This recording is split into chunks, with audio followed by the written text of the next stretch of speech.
Hai guys, assalamualaikum warahmatullahi wabarakatuh guys. Kembali bersama saya di YouTube Q. Oke guys, aku akan melanjutkan cerita yang tentang pelet itu yang part 2.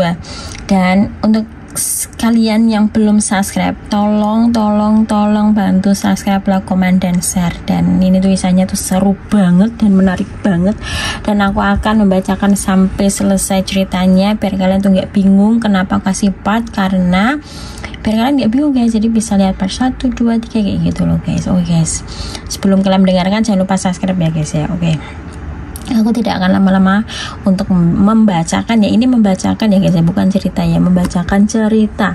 Oke. Utari tak lekas menyahut. Dadanya masih naik turun dengan garam. Sakit sekali hatinya, dituduh ibu kandung sudah tidak perawan. Saking sakitnya hati kepada sang ibu, ingin rasanya ia mengurungkan niatnya untuk memelet Pak Yas. Tapi mengingat minggu depan adalah kesempatan bagus untuk melancarkan aksinya, ia pun akhirnya mencoba membuang rasa sakit hatinya sementara. Setelah mati, ia bersikap normal kembali. Setengah mati guys, bukan setelah mati. Ya, aku nggak keberatan dengan syarat itu. Dia seorang kakek tua yang menjijikan, Tari. Melihat kulitnya saja, kamu pasti muntah. Ainur tak berputus asa untuk menggagalkan rencana anaknya. Sungguh ia menyesal telah mengaku ada kenalan seorang dukun yang bisa memuluskan niat anaknya. Tadi ia berbujuk Utari agar membantunya mencari seorang yang bisa membantu melelehkan Pak Yas. Melelehkan hatinya ini guys, masuk intinya guys. Semua tindakan sudah pasti ada resiko, dan aku sudah memikirkannya matang-matang konsekuensinya, Bu, tekad Tari. Ainur terdiam mendengarkan ucapan anaknya yang amat menyakitkan itu. Ia menarik napas panjang sebelum berkata kembali. Baiklah, jadi kapan kamu mau dikenalkan ke dukun itu? Hari ini juga, karena sudah nggak ada waktu banyak lagi. Pikirkan lagi baik-baik nak. Ibu senang kamu masih perawan, artinya kamu pintar menjaga diri di tengah pergaulan biduan. Tapi ibu nggak ikhlas kalau sampai keperawananmu dimakan kakek tua menjijikan itu. Ada setitik haru menyelinap di hati Utari. Kini ia tahu ibunya tak bermaksud melukai hatinya dengan tuduhan tadi.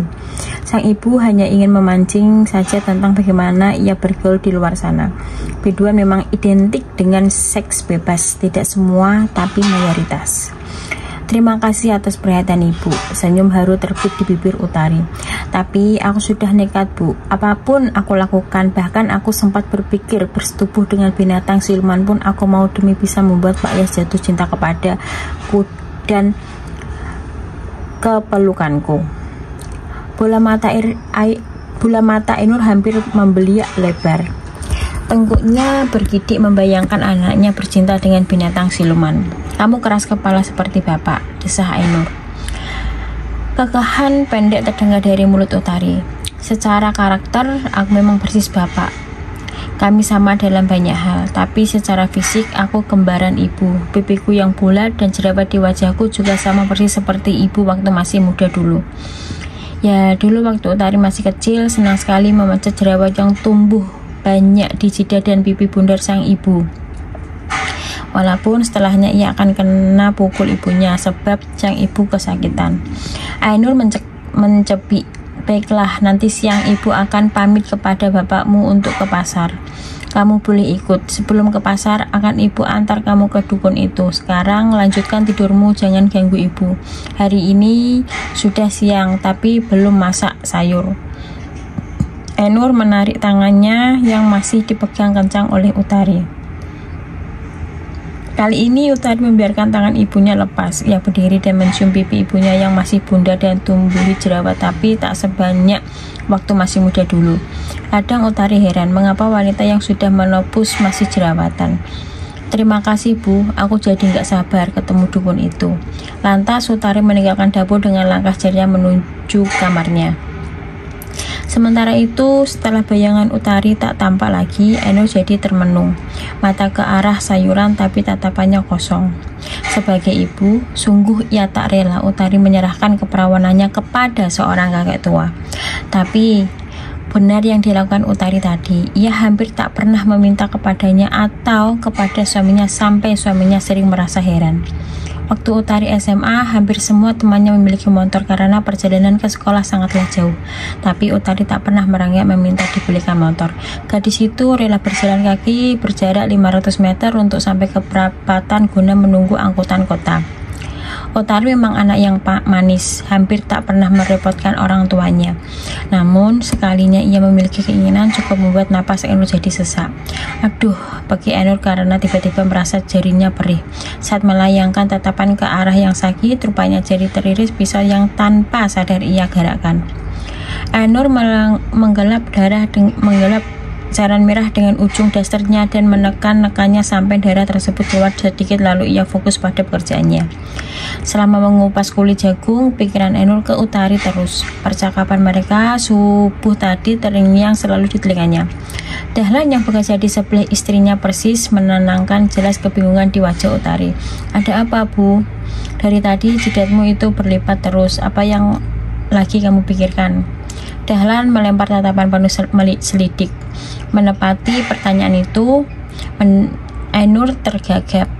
Otaknya berputar keras mencari jawaban yang tepat. Ia memang tidak menceritakan keinginan Utari pada suaminya sebab ia merasa suaminya tidak akan setuju, jadi cukup ia saja yang tahu. Enggak Pak, Ibu cuma mikirin upah ngupas jagung. Apanya bisa naik? Juragan kan tambah kaya, tapi upah kita segitu-gitu aja. Dengkus Ainur pura-pura memasang wajah kesal. Astagfirullah, jangan keras-keras Bu. Nanti kalau ada yang dengar dan diadukan ke juragan, kita bisa dipecat. Kalau kita dipecat, mau upahan di mana lagi? Yang lain malah upahnya lebih murah dari juragan Iqbal. Udah, nggak usah mikir macam-macam. Mungkin rezeki kita baru segini dulu. Ayo kerja lagi biar dapat karung banyak. Ya Pak, tapi siang ini Ibu mau ke pasar dulu, pulangnya baru ke ladang lagi. Ya, tapi jangan lama-lama. Tepat pukul 11.45, para buruh ladang berhenti bekerja untuk beristirahat. Ada yang pulang dahulu dan ada yang makan di situ karena bawa bekal. Ainur pamit pulang pada suaminya yang tidak ikut pulang karena membawa bekal nasi. Di ladang ada gubuk yang khusus untuk menunaikan sholat. Di sisi kiri sana terdapat pancuran bambu yang sering digunakan buruh untuk mencuci tangan dan kaki serta berwudu. Ainur mempercepat ayuhan ke sepeda karena ia harus memburu waktu. Ia mesti mengantar Utari dahulu, lalu ke pasar, baru balik ke ladang. Utari yang sudah rapi berkali-kali melongokkan kepala ke jendela yang daun papanya terbuka lebar, berharap muncul bayangan ibunya. Bibirnya mengembangkan senyum lebar tak kala melihat sosok ibunya dari kejauhan sedang mengayuh sepeda. Tak sabar ia berlari ke halaman, menyongsong sang ibu. 4 wanita berdaster yang sedang berbaris duduk mencari kutu di depan rumah Utari langsung pada saling menoleh saat melihat Utari keluar karena tak biasanya. Utari memang hampir tak pernah terlihat di kampung sebab siang sampai sore hari ia gunakan untuk tidur. Ada si Tari, seorang wanita yang duduk paling depan menyolek teman yang sedang mencari kutunya. Tak cuma wanita kedua yang langsung menoleh ke rumah Utari, tapi juga wanita ketiga dan keempat. Lah, ya tumben kelihatan, kok siang bolong gini udah rapi ya. Kira-kira mau kemana tuh? Wanita yang berbaris berakhir mencibir saat melontarkan tanya. Kemana lagi? Pasti mau pergi dengan om-om lah, sahut wanita ketiga. Aduh, semoga saja suami kita dilindungi Allah ya dari dajjal betina yang suka goyang pantat dan dada, amit-amit. Wanita yang dulunya mengajak menggosip sengaja mengeraskan suara agar terdengar oleh Utari. Tak cuma Utari yang mendengar ucapan pedas itu, tapi juga Ainur yang sepedaannya baru saja sampai di pekarangan rumah yang berpagar bambu. Disangka Mentari sedang mengamuk. Sinarnya yang terik membakar kulitnya, namun panasnya tak sebanding dengan yang meletup di dadanya saat mendengar perkataan tetangganya. Ainur menepikan sepeda di pagar dan ia cepat turun, bukan melangkah ke depan ke dalam, melainkan menghampiri rumah tetangganya. Bu, saya dengar loh omongan ibu tadi yang ditunjukkan ke anak saya. Jangan sembarangan ngomong ya Bu, kalau nggak ada bukti namanya fitnah. Kalian beragama Islam kan, berarti pada tahu dong kalau fitnah lebih kejam daripada pembunuhan. Langsung mengamuk sambil berpacak pinggang. Wajahnya menyala-nyala seperti dijilat bara. 4 wanita yang pura-pura masih mencari kutu itu saling tol diam-diam. Tak ada satupun yang mendebat Ainur. Jangankan bicara, sekedar memandang Ainur saja mereka tidak berani. Kenapa pada diam di depan saya? Giliran di belakang saya kalian ngomongin anak saya terus. Beraninya di belakang saja. Kalian ngomong itu pakai bukti. Utari itu lagi nungguin saya. Kami mau ke pasar, mau borong makanan enak. Gak nyangka kalian cuma makan kutu. Sembur Ainur seraya menjambak rambut tetangganya yang duduk paling depan. Oke guys, itu ceritanya. Dan akan next lanjut ke part ketiga. Jangan lupa subscribe, like, comment, dan share.